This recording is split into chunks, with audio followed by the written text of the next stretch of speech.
जय हिंद everyone, welcome you all this channel. So ये हमारा सीडीएस 2 2025 का क्वेश्चन पेपर है इंग्लिश का। इससे पहले की पार्ट्स में हम देखो ये सेट ए है, सो जिसको प्रैक्टिस करना हो सेट ए वो खोल सकता है।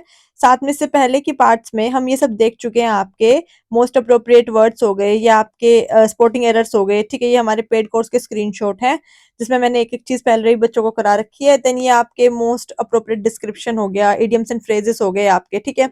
ये सब हम ऑलरेडी आप देख चुके हैं, आप पहले की वीडियोस में चेकआउट कर सकते हैं। S1 S2 इसके इतने डाउट्स आ रहे थे, बच्चों को समझ में नहीं आ रहा था।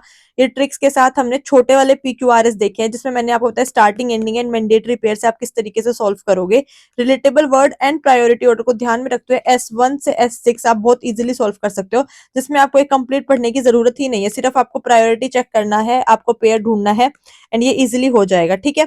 ये पीडीएफ आपको डॉक्टर सीडीएस चैनल पे मिलेगी। ये सब हम देख चुके हैं, नाउन, वर्ब, एडवर्ब, एडजेक्टिव किस तरीके से आप फाइंड आउट करोगे।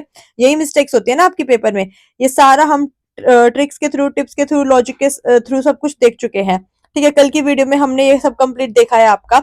आज की वीडियो में हम देखने वाले हैं आपके ये जो वर्ड है सेम सेम साउंड जैसे दिखने में सेम सेम है, इन कौन सा इसमें वर्ब होता है, कौन सा एडजेक्टिव होता है, कौन सा नाउन होता है, ये ठीक है। तो आज का ये करेंगे कंप्लीट। उसके बाद आपके जो फॉरेन वर्ड्स आते हैं ये वाला एक अलग से पार्ट बनाऊंगी मैं 10 क्वेश्चंस का, क्योंकि मैं चाह रही हूं कि आप लोगों को ट्रिक्स के साथ बता दूं, लॉजिक के साथ बता दूं कि कम पढ़ के भी आप कैसे मैक्सिमम फॉरेन वर्ड्स के आंसर निकाल सकते हो, ठीक है। देखो ज्यादा पढ़ के आप इतना सारा पढ़ के जा रहे हो, उसमें से आपके क्वेश्चन बन रहे इतने से, सो वो तो कोई लॉजिक नहीं है ना। मैं चाहती हूँ आप इतना सा पढ़ के जाओ और उसी में से आपके मैक्सिमम क्वेश्चन फंस जाए, ठीक है। और ये देखेंगे हम लास्ट में आपका क्लोज टेस्ट। चलो स्टार्ट करते हैं आज की वीडियो।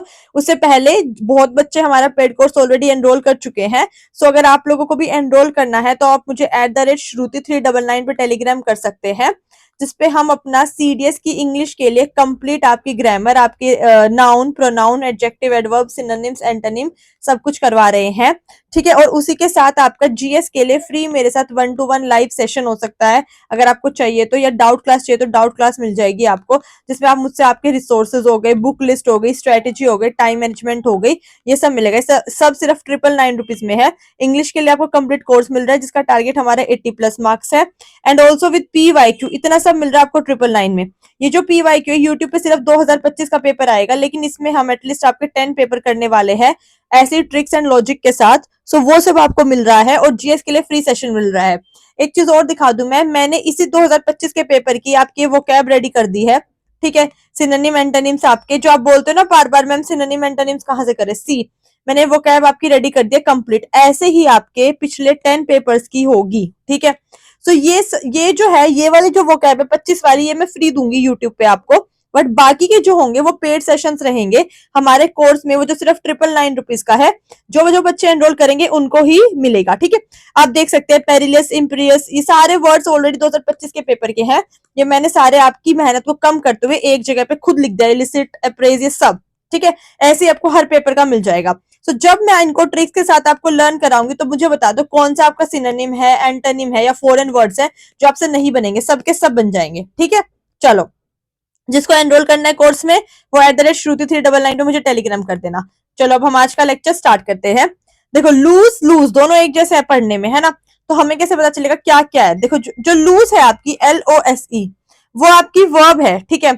इसका मतलब क्या होता है, मीनिंग टू मिसप्लेस, मतलब कोई चीज आपकी लॉस्ट हो गई है, गुम हो गई है। मिसप्लेस मतलब वही होता है, ठीक है। और ये जो लूज है LOOSE वाला, ये एडजेक्टिव है जिसका मतलब होता है स्लैक या मूवेबल, मतलब कोई भी लूज चीज है जो आपकी मूव कर सकते हो आप एक जगह से दूसरी जगह पे, ठीक है। ओके अब जरा आप बाकी ऑप्शंस भी पढ़ो एक बारी। ये वाला जो लूज है is an adjective meaning slack और मूवेबल। क्या ये तो बचपन से पता होता है ना कि ये वाला जो लूज है ये लॉस्ट वाला है। लॉस्ट की स्पेलिंग क्या होती है, LOST, एक ही आता है ना, LOOST तो नहीं लिखते हो, है ना। सो इट मीन्स ये एडजेक्टिव तो हो नहीं सकता या मूवेबल तो हो नहीं सकता, सो बी ऑप्शन पहले ही कट हो जाएगा, ठीक है। सिमिलरली आपका loose in adjective meaning to misplace, ये वाला छोड़ दो क्योंकि इसमें आपका मिसप्लेस मिसप्लेस है। डी देखो loose is a verb meaning slack और मूवेबल, तो ये भी कट हो गया, बी एंड डी कट हो गए। अब आपको कंफ्यूजन होगी ए और सी में। यहाँ बोल रहा है लूज इज अ वर्ब, ठीक है, इसका मतलब मिसप्लेस है, और यहाँ बोल रहा है loose is a adjective meaning to misplace. तो ये हम कोर्स में समझाते हैं जब proper noun, pronoun, adjective, adverb आप चैप्टर करते हो। सो उसमें आपको पता चलेगा कि जो आपका ये लूज है ये आपकी क्या है, वर्ब है, क्या है, वर्ब है। और ये जो लूज है LOOSE जिसका मतलब मिसप्लेस है, वो आपका एडजेक्टिव है। तो जिन बच्चों ने कोर्स नहीं लिया है उनके लिए बता देती हूँ मैं यहाँ पे एक बार ट्रिक से, कि अगर आप कोई चीज गुम कर देते हो या आपको कोई चीज मूवेबल, आपको किसी चीज के बारे में बताना that this is a movable thing, ठीक है, तो आप कैसे बोलते हो, try to wear loose clothes in summer, ठीक है, सेंटेंस बना के देख लेना छोटा सा, try to wear loose clothes in summer. So clothes क्या है, आपका नाउन है, और मैंने बताया है नाउन के पहले फ्री में यूट्यूब पे ही कि नाउन के पहले आपका हमेशा क्या आता है, एडजेक्टिव आता है, बताया ये मैंने। सो नाउन के पहले अगर एडजेक्टिव आता है तो लूज क्या हो गया, आपका एडजेक्टिव हो गया, और वो एक ही ऑप्शन में, ए ऑप्शन में।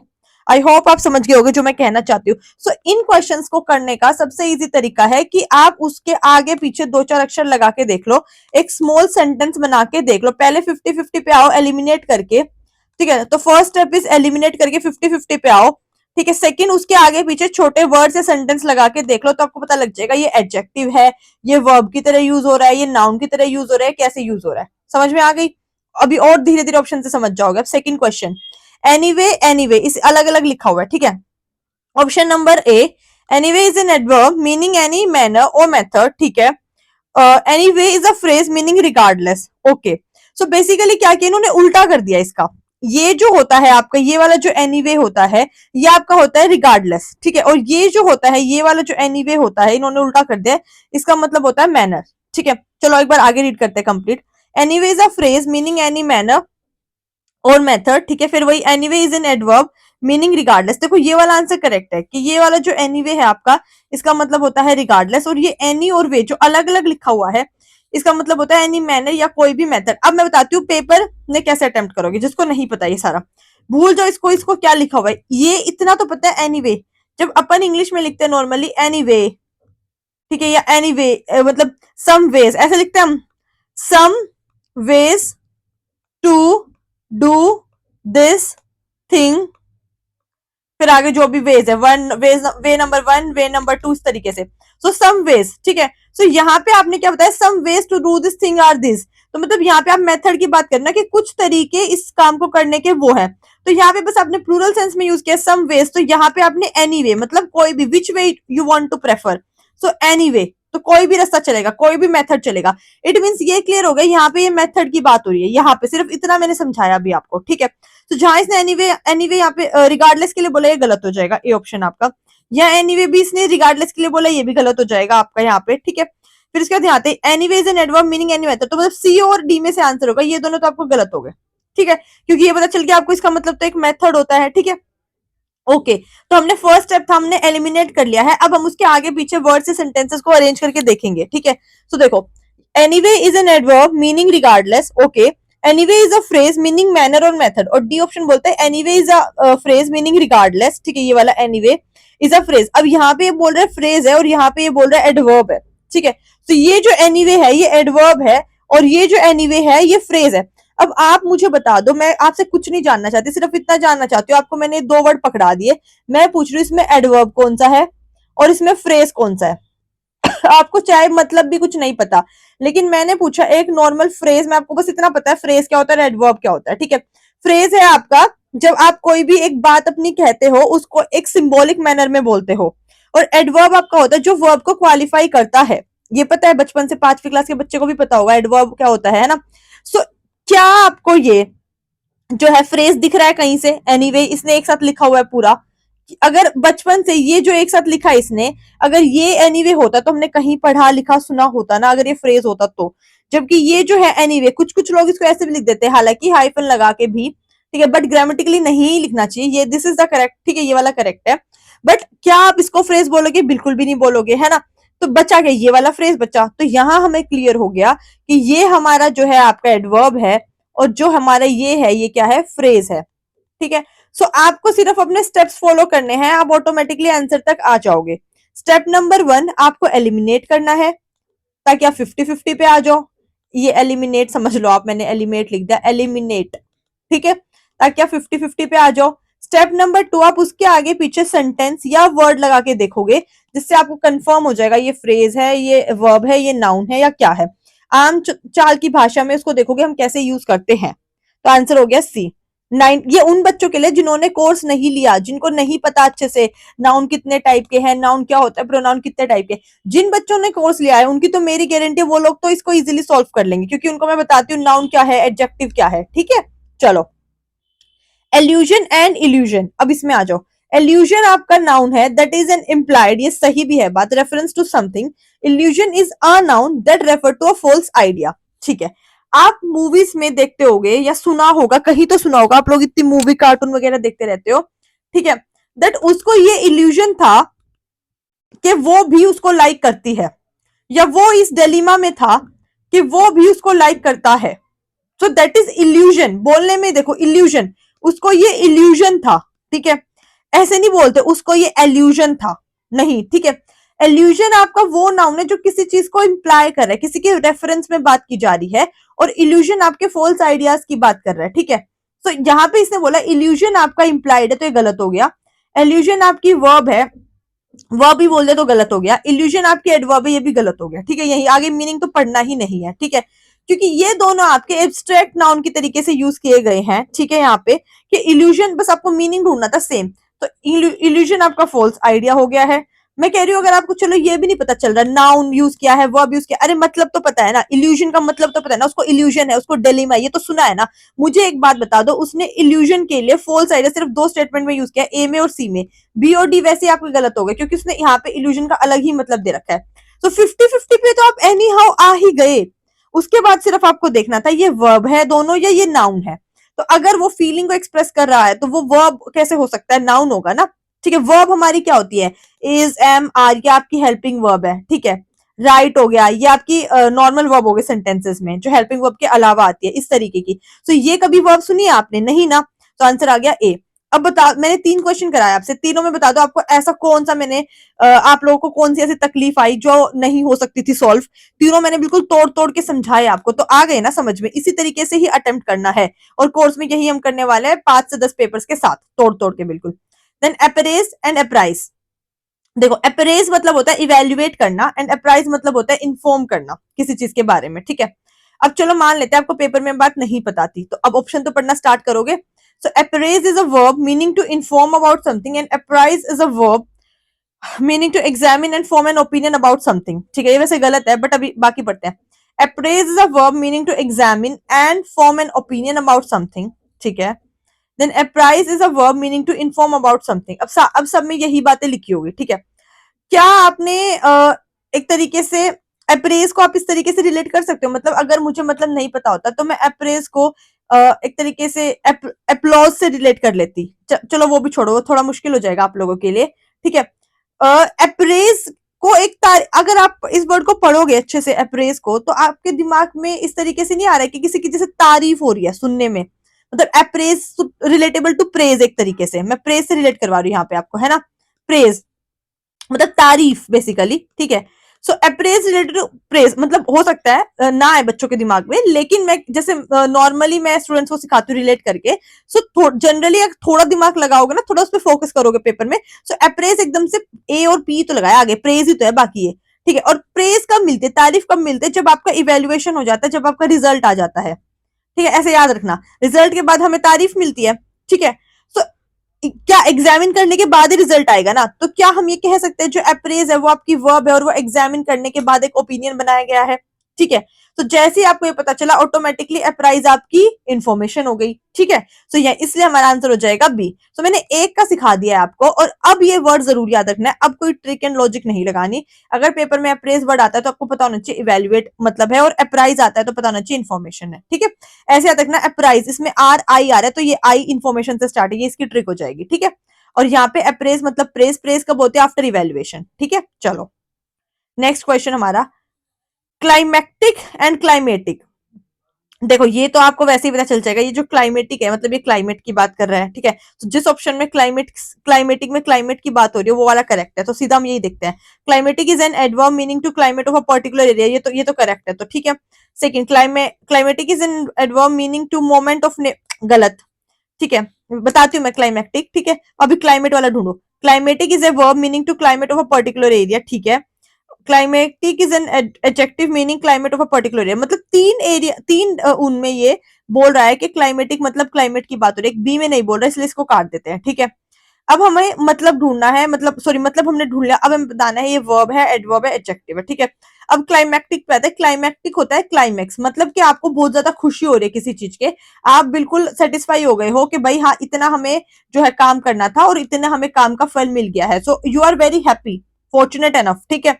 सो वो एज एन एडजेक्टिव ही यूज किया जाता है, ठीक है। अब हम पढ़ना स्टार्ट करते हैं। Climactic is an adverb meaning, एक बात बताओ, आप कैसे बोलोगे अगर क्लाइमेट के लिए भी आते हो आप, तो बोलते हो क्लाइमेटिक कंडीशंस, वहां की क्लाइमेटिक कंडीशंस क्या है, ऐसे बोलोगे ना, क्लाइमेटिक कंडीशंस, ठीक है। सो कंडीशंस आपकी क्या हो गई, नाउन। इसमें इसको तो भूल ही जाओ 2 मिनट के लिए, इस पे ध्यान दो सिर्फ, ठीक है। जो इजी है मैं आपको वहां से सिखाना चाहती हूँ। क्लाइमेटिक कंडीशन, तो कंडीशंस आपकी होगी नाउन। नाउन से पहले अभी मैं ऊपर समझा के आई हूँ क्या आता है, हमेशा एडजेक्टिव आता है, क्योंकि नाउन को स्पेसिफाई कौन कर रहा है, आपका एडजेक्टिव कर रहा है, ठीक है। तो जिस जिस ऑप्शन में क्लाइमेटिक एडजेक्टिव दिया है वो करेक्ट है। क्लाइमेटिक यहाँ पे एडवर्ब दे दिया, गलत हो गया, ये हम ऑलरेडी एलिमिनेट कर चुके थे। क्लाइमेटिक यहाँ पे वर्ब दे दिया, गलत हो गया। क्लाइमेटिक यहाँ पे आपका एडजेक्टिव दे दिया, करेक्ट हो गया। आई बात समझ में। अब ऑटोमेटिकली क्लाइमैक्टिक भी आपका एडजेक्टिव है, लेकिन मैंने इसका इसका सेंटेंस के साथ जोड़ के इसलिए नहीं दिखाया क्योंकि बहुत बच्चों को इसका मतलब ही नहीं पता होगा, और मैं आपके लेवल पे आके समझा रही हूँ, इसलिए मैंने ये वाला माना है। Got it. चलो क्वेश्चन नंबर 96। मैं इतनी बार चिल्लाती हूँ स्टूडेंट्स को ऑफलाइन क्लासेस में भी, एडवाइस जो नाउन होता है, जो सी वाला होता है वो आपका नाउन होता है एडवाइस, ठीक है। और जो एस वाला होता है वो आपका वर्ब होता है, ठीक है।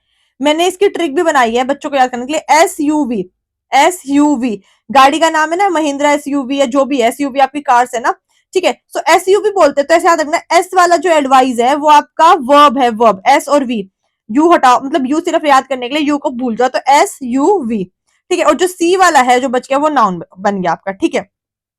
आई थिंक 95, हाँ 96, ठीक है।